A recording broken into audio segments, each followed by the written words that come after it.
Bernadette Boisse, je suis infirmière de secteur psychiatrique. Je suis diplômée depuis 1986 et j'exerce cette profession d'infirmière. Tout d'abord à l'hôpital de Maison-Blanche, puis depuis 1997 à l'EPS de Villévrard, dans une équipe de soins ambulatoires. Autrement dit, je fais des visites à domicile. Donc, je m'appelle Christine Manguin, je suis diplômée de 83 et je suis aide de l'hôpital de Villévrard depuis mon diplôme et dans le même secteur où je suis avec Bernadette et je fais des visites à domicile sur la ville de Clichy-sous-Bois, Montfermeil, Coubron et le Raincy.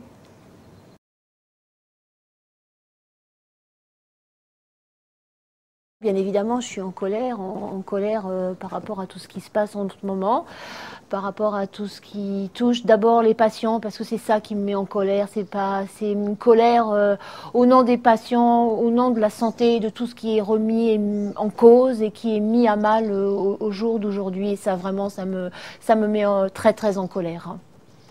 Oui, je crois que ce qui est arrivé de plus grave dans ma profession d'infirmière, c'est la suppression du diplôme que j'ai passé, le diplôme d'infirmière de secteur psychiatrique qui a disparu en 1993. Et ce diplôme, on m'a formé, on m'a expliqué, je suis allée en stage. J'ai rencontré des médecins, des infirmiers, j'y suis allée à la rencontre des patients et c'est là que j'ai appris les prémices de mon métier et c'est là que j'ai appris et que surtout mes pairs, mes collègues infirmiers m'ont transmis ce savoir-être et ce savoir-faire. Et aujourd'hui, tout ça, ça disparaît, ça a été balayé d'un revers de main. Et voilà, maintenant, on a un diplôme unique, comme si tous les patients étaient uniques, comme si tous les soins étaient uniques. Et vraiment, aujourd'hui, je crois que c'est ça qui me met le plus en colère. Aujourd'hui, oui, on peut le dire, les infirmiers ne sont plus suffisamment formés à la psychiatrie. Les cours se sont rétrécis, les stages se sont rétrécis. Donc du coup, ils méconnaissent la psychiatrie ou ne la connaissent pas du tout, n'ont pas du tout envie d'y venir travailler et parfois ont peur, ont des craintes qui sont injustifiées et c'est pas le peu de stages qu'on leur fait faire qui va les faire dépasser toutes ces craintes. C'est dommageable parce que ces infirmiers vont arriver pour certains dans les services de psychiatrie, soit par choix, soit par contrainte, parce qu'il faut travailler, il faut prendre les postes là où ils sont, et ils vont être très très en difficulté eux, et ils vont aussi du coup y mettre, je pense, en difficulté les patients qu'ils auront à prendre en charge. Et ce qui a changé et ce qui a évolué, c'est que de l'ouverture, tout ce qu'on pouvait faire d'original avec les gens, maintenant il faut remplir des dossiers, des cases, il faut faire des statistiques, et puis il faut absolument que, par exemple, un soin, c'est un accompagnement, c'est ça, mais ça peut pas être quelque chose de aller faire du sport, aller faire une promenade. Enfin, ça rentre pas toujours dans les cases, et pourtant ça reste des soins. Et c'est faire des courses avec un patient qui est à domicile, par exemple. Eh ben, il suffit d'une demi-heure de course pour que la personne elle revienne dans la réalité, alors que si elle vient au dispensaire parler avec un psychiatre, eh ben, pas du tout. Il faudra 1 heure et ça suffira peut-être pas pour qu'elle revienne parmi nous et qu'elle ait envie de rester avec nous. C'était en fin de compte, les protocoles, ils sont venus tout doucement. C'est qu'en fin de compte, les protocoles, ils sont venus, peut-être même avec notre accord. Mais je pense que c'est ça, c'est venu insidieusement et petit à petit. Hein. On se disait, bon, bah, peut-être on peut faire des statistiques. Alors, on a commencé à répondre par des statistiques. Et puis, de statistiques en statistiques, et ben, on se rend compte qu'on va arriver au fait qu'on va déterminer combien coûte un patient, combien coûte une maladie. Et en plus, c'est complètement arbitraire parce que pour une même maladie, on a 20 000 cas. Comme par exemple pour une même maladie, eh ben, on peut soigner différemment. Ma collègue Bernadette et moi, on soigne différemment et on ne peut pas rentrer dans des cases. Je crois qu'on n'a pas vu arriver ce à quoi on est maintenant, c'est-à-dire dans une gestion comptable des actes infirmiers. Je crois qu'on ne s'est pas assez méfié, parce que maintenant on en est à saisir ces données sur des supports informatiques et qui vont servir à... Je crains au pire.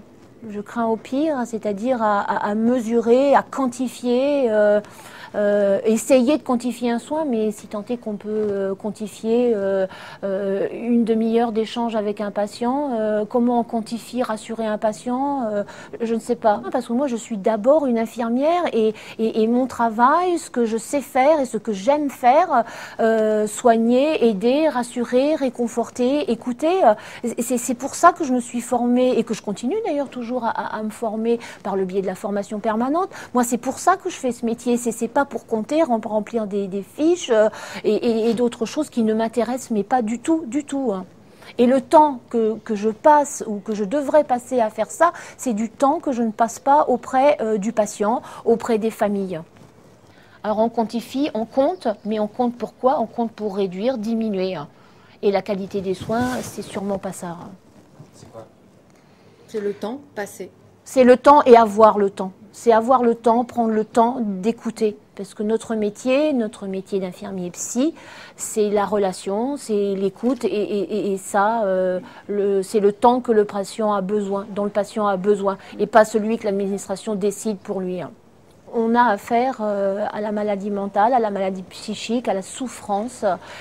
Et ça, je ne sais pas, on ne peut pas le quantifier, c'est pas quantifiable. Je connais personne qui l'ait fait, ou alors des gens qui avaient des esprits, je sais pas, on pourrait dire bien mal pensants.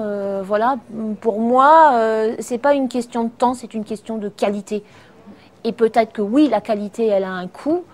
Mais ce coût, c'est le bien-être du patient, c'est le bien-être de sa famille. Et quand un patient va bien, quand sa famille va bien, il est bien chez lui, il est bien dans la société. Et alors là, je pense que voilà, peut-être les économies, elles sont là. Il y a eu cette volonté d'aller hors les murs, de soigner les personnes à leur domicile, la mise en place des VAD, les centres de jour, les CATTP, les familles thérapeutiques. Il fallait aller dehors, il fallait aller hors les murs. Et voilà, et petit à petit, je sais pas qui, je sais pas quoi, je sais pas comment, je saurais pas l'expliquer, mais il y a quelque chose qui s'est refermé et on revient à l'intérieur dans l'esprit asile, mais le sens asile dans le plus mauvais sens, pas le sens de l'abri, de l'endroit qui protège et qui rassure, mais plutôt l'endroit où on y met tous ceux qu'on n'a pas envie de voir dehors, les déviants, les pas comme les autres. Voilà, et on peut pousser avec des théories encore bien pires. Et c'est pour ça que voilà, il y a des soignants, il y a des infirmiers, il y a des médecins, il y a des aides-soignants, il y a des gens qui prennent la parole aujourd'hui et qui veulent défendre ça. Personne n'est à l'abri un jour d'aller mal sur le plan psychique, sur le plan psychologique. Et moi, je me dis que j'ai pas envie de faire à autrui ce que j'ai pas envie qu'on me fasse à moi, tout simplement. Je crains qu'il y ait des soins de mauvaise qualité et peut-être au pire plus de soins. Un faux soin. Ce qu'il y aura, c'est un faux soin. Parce que on mettra des sparadraps sur la maladie mentale. Ça, c'est pas ça qu'elle a besoin. Je pense que ce qui va manquer, c'est le temps, la parole. Plus ça va, plus on est dans des protocoles où on n'a plus la pensée, on n'a plus le droit de parler, on n'a plus le droit d'inventer. On est dans un protocole, il faut le suivre. Et ça, c'est la mort de l'esprit. Et on ne peut pas parler de psychiatrie avec la mort de l'esprit, puisque c'est justement ça qu'on soigne. C'est aberrant. Ce qui monte en ce moment, c'est l'inhumain, la méchanceté. Mais c'est vrai que ne pas accepter la différence de l'autre. Quelqu'un peut être agressif en parole, c'est pas pour autant qu'il va passer en acte. Et ne pas accepter la différence. On a l'impression d'une uniformité, il faudrait être tous pareils, il faudrait tous faire des études, avoir des beaux métiers, gagner bien sa vie, être grand, beau, mince. Et ben voilà, ben non, l'être humain, justement ce qui fait sa particularité, c'est sa différence. Et dans cette différence, il y a aussi cette dimension de la folie, de la psychologie, et voilà. Et voilà, ce qu'on sent monter, oui, c'est de l'inhumanité, tout simplement, le mépris de la personne en tant que telle. Et ça, c'est grave. Le fou est un citoyen, le fou est une personne, le fou est quelqu'un qui pense, qui a des idées, qui a des sentiments. parfois des façons un peu particulières de les exprimer, parfois aussi des façons un peu brutales, on va dire, pour ne pas dire violentes. Mais c'est là où il y a des professionnels de santé, il y a des médecins, il y a des infirmiers, il y a des aides-soignants, il y a des AMP. On a inventé plein de nouveaux métiers qui sont là autour de la personne pour les aider et les soutenir.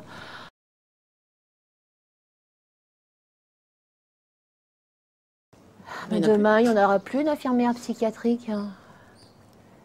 Il y aura des infirmières, voilà, qui travailleront dans des services de psychiatrie. Ce sera peut-être pas forcément un choix, simplement peut-être une obligation. Il faut travailler. Donc voilà, oui, ce que je crains, c'est qu'il n'y ait plus d'infirmières en psychiatrie. Oui, c'est une de mes craintes. Moi, une autre crainte que j'aurais par rapport au fait que peut-être le métier d'infirmière en psychiatrie pourrait disparaître, c'est que il y aurait une infirmière qui s'occuperait que de la crise et qui permettrait aux gens de retourner vite travailler. Alors la rentabilité, on fait une petite déprime et hop, on retourne au travail. Ou alors on est soigné et surtout on ne fait pas de remous dans la société pour le cas où il y aurait vraiment trop de chômeurs. Et on serait utilisé par la société. Ça serait le pire qui pourrait arriver à notre profession.